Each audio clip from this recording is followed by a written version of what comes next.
Le damos la más cordial bienvenida a todos y a todas a la clase del día de hoy.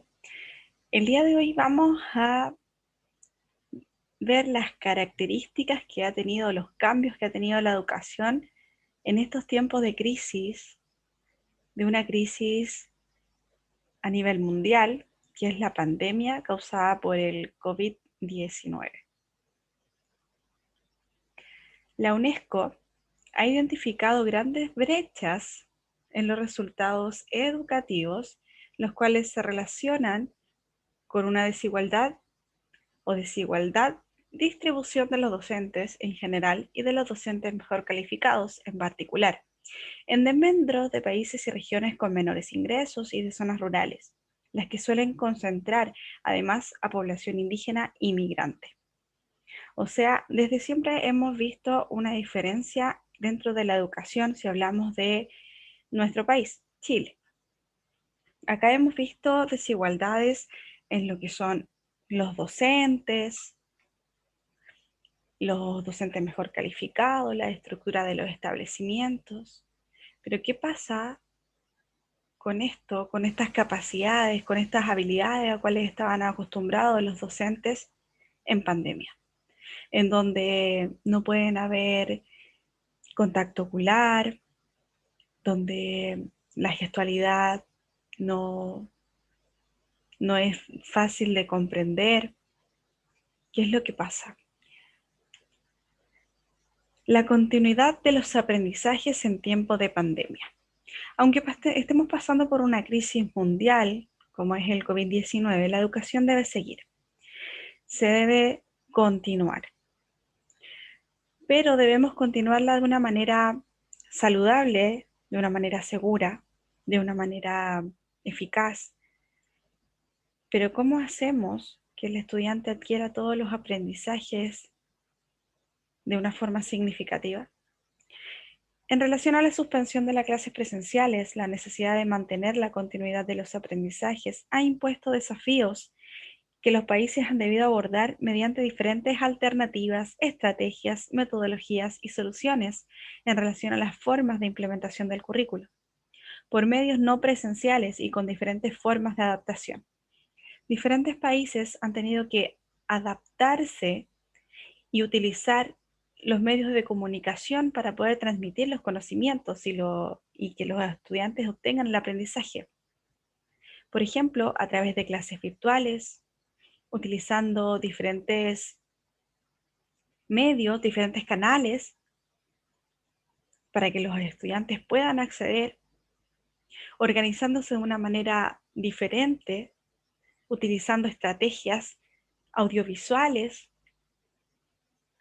para que el estudiante pueda adquirir las mismas capacidades, las mismas habilidades que en un aula presencial. Para realizar los ajustes académicos se deben considerar las características de los currículums de cada país, los recursos y capacidades para generar procesos de educación a distancia y desigualdad educativa del país. La mayoría de los países cuentan con recursos y plataformas digitales para la conexión remota que han sido reforzados en una velocidad sin precedentes por el Ministerio de Educación con recursos en línea. O sea, ¿qué queremos decir? Que la mayoría de los países cuentan con plataformas virtuales. Y ahora con pandemia, estas conexiones han sido reforzadas rápidamente para que los estudiantes puedan tener su aprendizaje. Además, se debe valorar la autonomía docente y desarrollar competencias sofisticadas entre las profesoras y los profesores. Los docentes deben trabajar en conjunto, pero aislados. Ellos deben coordinar sus clases, coordinar sus estrategias, sus metodologías, pero también de una forma virtual, ya que no pueden tener un contacto físico estrecho.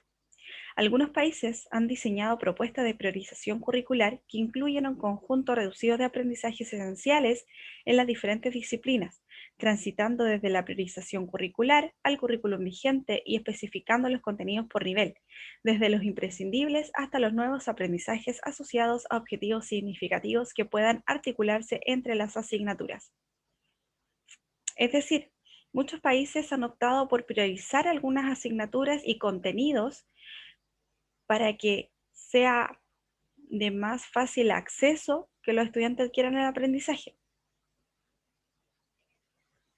En la adaptación y la contextualización curricular se deben considerar elementos como la priorización del objetivo de aprendizaje y contenidos los cuales le permitan al estudiante tener una mejor comprensión de lo que es la crisis y también responder a ella de una forma positiva, incorporando aspectos relacionados con el cuidado y la salud, el pensamiento crítico y reflexivo en torno a la información y las noticias que recibe el estudiante, la comprensión de dinámicas sociales y económicas, cómo nos vamos a sociabilizar de ahora en adelante, y el fortalecimiento de conductas de empatía, tolerancia y no discriminación. ¿Cuán preparados estaban los países para la continuidad educativa en pandemia? La mayoría de los países nunca imaginó que se tenían que enfrentar a una pandemia y tenían que entregar los conocimientos educativos a través de una pantalla. Dado que la mayoría de los países han optado por la continuidad del proceso educativo mediante recursos en líneas, el uso de Internet ofrece una oportunidad única. La cantidad de recursos pedagógicos y de conocimiento disponibles, así como las diferentes herramientas de comunicación, proveen plataformas privilegiadas para acercar la escuela y los procesos educativos hacia los estudiantes o hacia los hogares.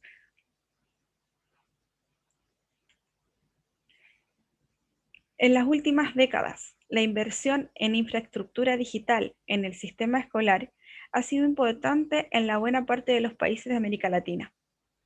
Las políticas educativas en el ámbito digital empezaron a aplicarse de manera incipiente en algunos países de la región a finales de la década de 1980, hasta mediados de la década de 1990. Estas estrategias tenían como propósito generar mejorar los resultados de aprendizaje y enseñanza en las escuelas. Pero los docentes estaban realmente preparados para enseñar a través de una pantalla.